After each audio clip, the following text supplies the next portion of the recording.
Les photos, ça paraît une évidence. Pourtant, en 2020, on a toujours des annonces avec des photos qui ne sont pas toujours de qualité, toujours soignées, etc. La géolocalisation, on voit, ça a progressé, mais ça reste encore, alors qu'on propose des dispositifs qui permettent quand même de D'être géolocaliser assuré, partiellement, d'être assurés, etc., qui font manquer des opportunités à ceux qui n'adoptent pas ces codes.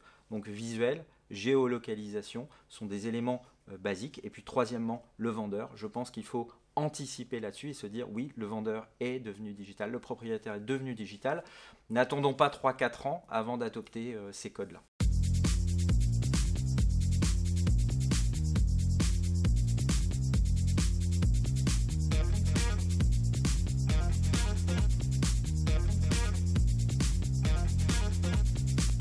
Avant que Meilleurs Agents rentrent dans la boucle, vous étiez clairement concurrent sur l'offre vendeur.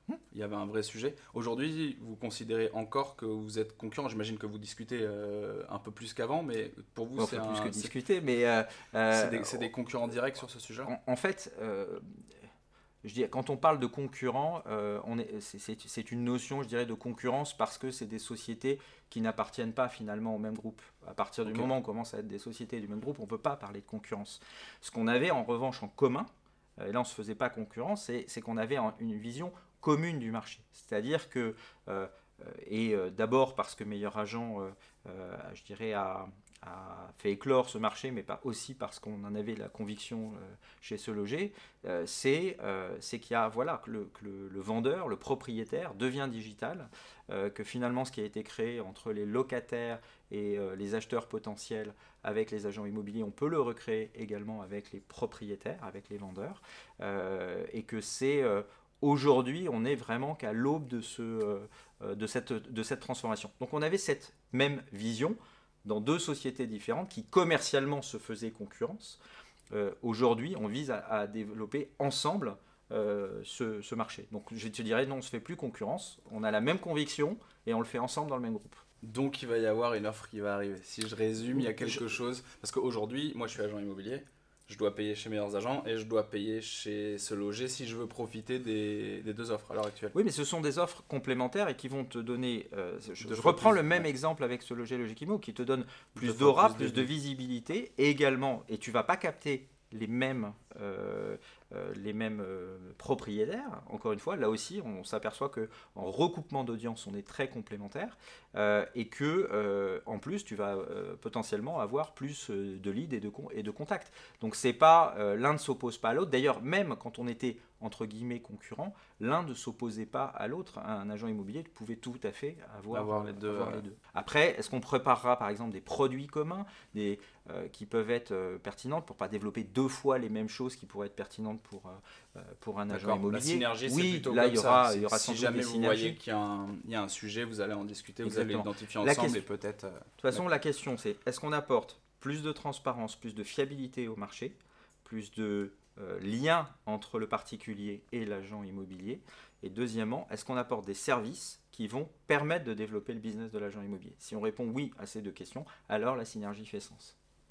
Très bien, je vais aller justement sur ce sujet-là, puisqu'on est sur le côté apporter des leads, apporter de la valeur aux agents immobiliers.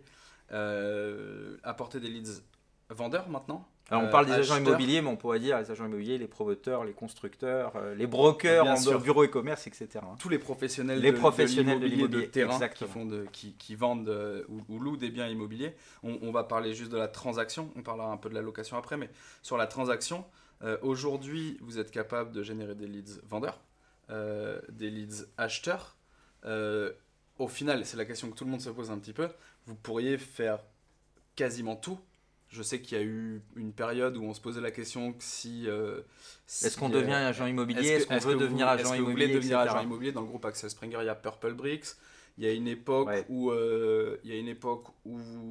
il me semble, alors ça je sais pas si c'est vrai ou si c'est faux, mais vous aviez regardé un peu du côté de Digitereux qui était en vente. Vous avez au moins ouvert T'as le pas lu dossier. tous les articles, je vais t'en Vous faire avez part. au moins ouvert le dossier, mais C'est pas tout à fait exact. Alors je vais commencer, je vais ouais, découper parce que c'est ouais, trois questions différentes. Enfin, donc, je vais répondre quand même de manière uniforme. ouais. Non, nous ne voulons pas devenir agent Ok. immobilier. Ce n'est pas notre métier, c'est un métier. Oui, on génère des contacts de vendeurs et de la visibilité auprès des vendeurs, oui, auprès des acheteurs et des locataires, mais ce n'est pas notre métier. Notre métier, c'est d'être une place de marché qui met en relation, qui fluidifie la mise en relation entre particuliers et professionnels, avec le but, depuis maintenant 27 ans, je le rappelle, de développer le business des agents immobiliers. Ce qui fait la force de notre place de marché, c'est la transparence qu'on apporte, la fluidité qu'on apporte au marché, et c'est le fait justement que les agents immobiliers ne vont pas nous voir comme concurrents et que les particuliers vont nous voir comme facilitateurs et pas comme agents immobiliers. Voilà. Donc il y a un risque, devenir agent immobilier, ce serait finalement tuer même ce qu'on fait aujourd'hui. Ouais, c'est la question que j'allais poser. Et pour moi, c'est de toute façon pour vous de passer pour agent immobilier parce que c'est pas la même confiance. D'abord, c'est pas le même métier en plus. C'est pas le même métier. On n'est pas et on ne sait pas faire agent immobilier. Donc notre vocation n'est absolument pas d'être agent immobilier. Okay. Notre place, c'est d'être une place de marché qui donne de la transparence, qui donne de la confiance et qui fluidifie le marché. Prendre un exemple, je venais de la Fnac. Ouais. Bien, à la Fnac, on était distributeur. On avait des places de marché d'ailleurs aussi. On n'était pas fabricant. Et on n'a pas voulu devenir fabricant d'ordinateurs ou fabricant, je ne sais pas, éditeur de livres ou etc. Ce sont d'autres métiers. On a notre place, voilà, et on considère qu'on est bon dans ce qu'on fait, mais que c'est notre périmètre. Alors après, je vais revenir sur la question que tu as posée par exemple par rapport à Digitare. Ouais. Parce que celle-là, je l'ai eue à plusieurs reprises. En fait, quand Artemis a vendu Digitare, en fait, plus globalement, il a vendu ses activités pour pouvoir être consulter le dossier, il fallait des acquisitions potentielles, il fallait se positionner sur l'intégralité. Okay. Dedans, il y avait une entité qui s'appelait LCF, la centrale de financement. Et à l'époque, on s'interrogeait sur le fait de dire est-ce que dans les services qu'on apporte sur le site, on doit apporter aussi le courtage en prêt immobilier. Et donc, ça nous intéressait de regarder la centrale de financement. Mais tu ne pouvais accéder au dossier de la centrale de financement que si tu te positionnais de manière globale. Phase 1, phase 2, ils ont vite compris que personne ne se positionnait de façon globale. Et donc, ils ont scindé les sujets. Et on s'est positionné pour regarder la centrale de financement que finalement sur laquelle on n'a pas décidé de faire d'offres pour des raisons qui étaient pas de volonté de rentrer finalement dans ce marché. Voilà l'histoire. Donc souvent les rumeurs sont déformées. Donc non, on n'a pas eu la volonté d'acquérir ni Capi ni Optimum. Ce sont des clients, des partenaires, au même titre que beaucoup de réseaux de mandataires ou d'agents immobiliers ou de professionnels de l'immobilier en général. Voilà. Ça, c'est pour Digitare. Concernant le groupe Axel Springer. Deuxième élément, tu as cité Purplebricks. Ouais. Et là, en fait, ce qu'il faut voir, c'est marché par marché de manière internationale. Parce que la stratégie peut s'adapter par exemple, selon le marché. Si je vais te prendre l'exemple d'Israël. Israël, Axel Springer est présent au travers de Yadstein, qui est l'équivalent du Le Bon Coin local et qui est le leader sur ce marché-là. On n'a pas vocation, parce qu'on a un généraliste en Israël, d'avoir un généraliste dans tous les pays. En l'occurrence, par exemple, en France. Premier exemple. Deuxième exemple, c'est Purplebricks. La volonté d'Axel Springer est d'être présent dans le marché de l'immobilier et si possible sur un grand nombre de territoires, au moins sur le territoire européen. Mais le modèle par lequel il va rentrer peut être différent d'un pays à l'autre en fonction de la particularité de ce pays. Si je prends l'exemple du UK, sur le UK, il n'y a pas de portail possible, disponible, accessible à la vente, ni Zoopla, ni Rightmove, etc. Donc, ce n'est pas un chemin d'entrée. En revanche, il y avait un chemin d'entrée qui était celui de Purplebricks et qui, par ailleurs, pouvait donner des perspectives d'ailleurs, à l'époque, sur d'autres pays anglo-saxons, comme par exemple le Canada ou les États-Unis. Ça n'a pas été une réussite sur les États-Unis. Le Canada, ça marche bien sur le Canada. Ça marche bien en fait sur le UK, sur le Canada. Voilà. Mais ça n'a rien à voir avec la France. Et en l'occurrence, Axel Springer n'a pas la volonté de développer un modèle type Purplebricks. Vous commencez vous à avoir par contre des clients en agence immobilière low cost. Vous voyez que ça monte le nombre d'agences immobilières low cost ou online qui communiquent sur ce loger en France? On a à peu près tous les acteurs professionnels de l'immobilier. Donc on a les notaires, on a les agents immobiliers, on a les mandataires, on a les agences online, etc., qui sont des agents immobiliers, enfin des gens qui ont des cartes d'agents immobiliers, etc. Donc on les a tous en présence. Donc c'est une offre. Elle n'a pas pris aujourd'hui à ce stade la puissance qu'a un Purplebricks par exemple en Angleterre, puisque Purplebricks a, pas dire de bêtises, mais 7 ou 8% du marché national. J'ai des chiffres un peu en dessous, mais c'est devenu en tout cas l'acteur numéro 1. Celui qui a fait le plus de ventes en 2019 exactement. en tout cas. Après, il y a une différence aussi, je pense, entre le UK et la France, qui peut complexifier le développement de ce type de plateforme. C'est notamment la présence de réseaux d'agents mandataires qui finalement sont pas tout à fait des agences online comme les Purplebricks, etc., mais ont une partie des codes de ces modèles-là. Créent déjà de la concurrence avec l'agence immobilière traditionnelle et ont une sorte d'agilité qui vient compléter en fait une concurrence qui est assez accrue. Tu parlais tout à l'heure de la location. Je vais poser ma question tout de suite comme ça, ce sera fait. Vous êtes passé en particulier à particulier sur la location, ça faisait sens. Oui.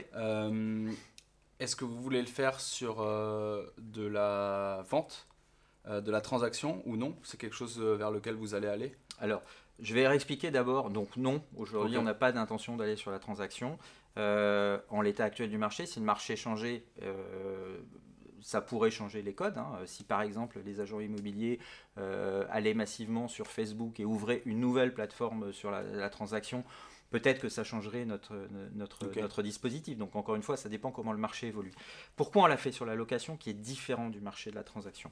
D'abord parce que les agents immobiliers ont décloisonné eux-mêmes le marché du particulier et du professionnel en faisant se regrouper cette offre sur des sites comme les sites généralistes, au premier rang desquels Le Bon Coin, mais ça peut être le cas de Paris Vendu ou d'autres. Premier élément. Donc ils ont créé une attente du consommateur d'avoir l'offre la plus large et notamment sur la location. Or, on sait que sur la location, au moins 50%, 60%, ça dépend des chiffres, des locations se font entre propriétaires, bailleurs et particuliers locataires.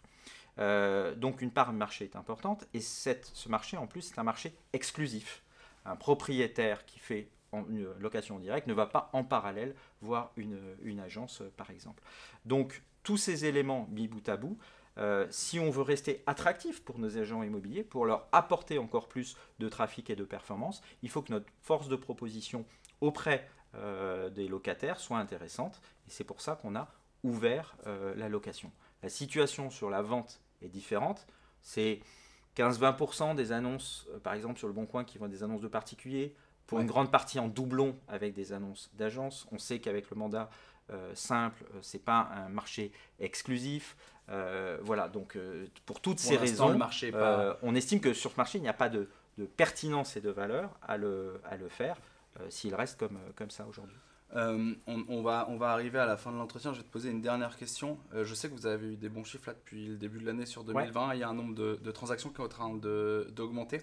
Est-ce que toi, ta sensation, c'est que le marché va se déporter justement vers plus de professionnels, va continuer à aller dans ce sens-là, où il y a un risque que ça devienne très particulier à particulier? En fait, dans quel sens je vais être très clair. C'est notre ADN depuis 27 ans. Et au-delà de l'ADN, mais pourquoi on le fait là, c'est notre, quand je dis c'est notre ADN, c'est notre vision stratégique. Et on ne pense pas... en sorte que... C'est de faire en sorte, mais surtout de croire, on a cru dès le début, la part de marché il y a 27 ans des professionnels, elle était moins importante. Et le pari qu'a fait Se Loger, c'était le développement de la part de marché des professionnels. C'est ce qui s'est passé et on pense que ça va continuer, se poursuivre dans ce domaine-là. Maintenant, il y a des enjeux pour les professionnels aussi. On aurait pu parler géolocalisation, visuelle, etc. Il y a quand même certains enjeux pour les professionnels, mais on croit toujours à ce développement. Et en tout cas, nous, on œuvre au travers de nos services, et c'est notre volonté, à donner de la transparence du marché, mais à faciliter cette mise en relation. Je te laisse le mot de la fin. Tu voulais parler de ça. Est-ce que tu as 3 conseils à donner aux professionnels de l'immobilier pour que demain, ils prennent 90% du marché comme dans les modèles anglo-saxons? Je pense que mon message principal, c'est d'être moins frileux à adopter les codes du digital.